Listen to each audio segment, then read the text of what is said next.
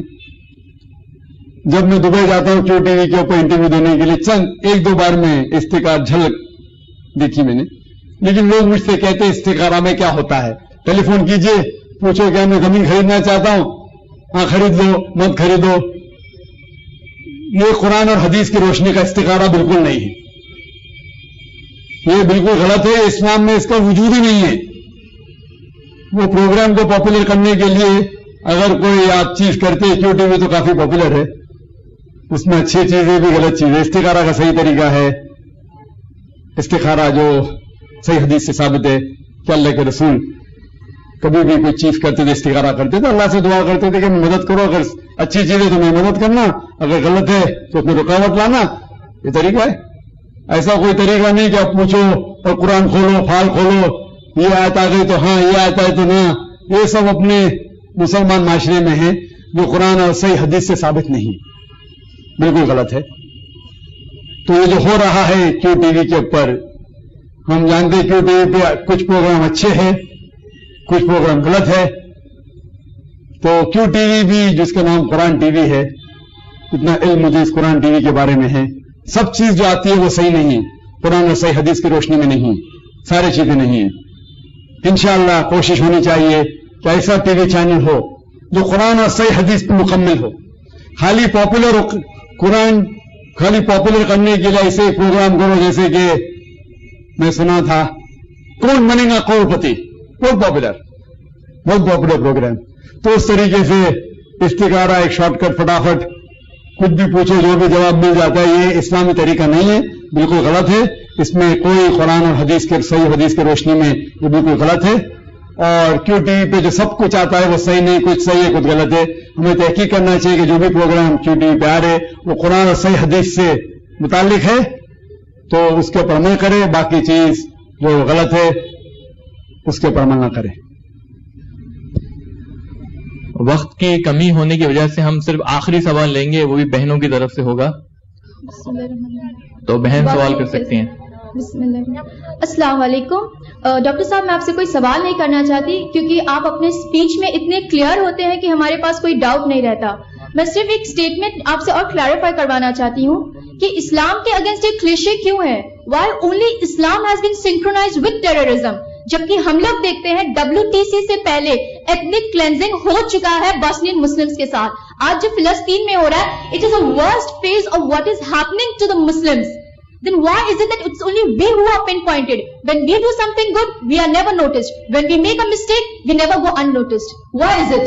اور آج ہر کونے میں ہو رہا ہے, even including Afghan. They say that it was for Osama. لیکن اللہ کی رحمت سے Osama is still safe. But what happened to the Afghanis? Please clarify to this. بہن کا سوال ہے کہ کیوں سب لوگ اسلام کو ٹارگیٹ کر رہے ہیں. WTC کے پہلے بھی ایتھنک کلینزنگ ہو چکی ہے بوسنیا میں, فلسطین میں کتنے مسلمان مارے جاتے, اسلام کے خلاف کیوں؟ اس کا جواب میں دے چکا ہوں بہن, اور آپ چاہتے اضافہ ہو تو میری پوری تقریر جو ہے جہاد اینڈ ٹیررزم میں اس کے اندر ڈیٹیل ہے جو ابھی تقریر کرنے کا موقع نہیں ہے. لیکن خصوصاً کیونکہ اسلام جس تیزی سے پھیل رہا ہے اسی لیے اس کے خلاف آواز اٹھائی جائے. مثال کے طور پہ جو انسان جس کے خلاف سب سے زیادہ کتاب لکھی گئی کون سا انسان ہے؟ کون سا انسان ہے؟ ہمارے حضور محمد صلی اللہ علیہ وسلم. اس کا مطلب تھوڑی کہ محمد صلی اللہ علیہ وسلم صحیح انسان نہیں, نعوذ باللہ. اللہ تعالیٰ فرماتے ہیں سورہ قلم میں, سورہ نمبر 68 آیت نمبر 4 میں کہ thou art standing on the highest standard of character. ہمارے رسول سب سے اونچائی میں کھڑے ہوئے ہیں توحید کے معاملے میں, کیریکٹر کے معاملے میں. قرآن مجید میں فرمائے سورہ احزاب میں سورہ نمبر 33 آیت نمبر 21 میں very very will thou find in the messenger a most beautiful pattern of conduct. ہم رسول میں سب سے اچھا برتاؤ پائیں. اس کے باوجود سب سے زیادہ خطاب لکھی گئی اللہ کے رسول کے خلاف. کیوں؟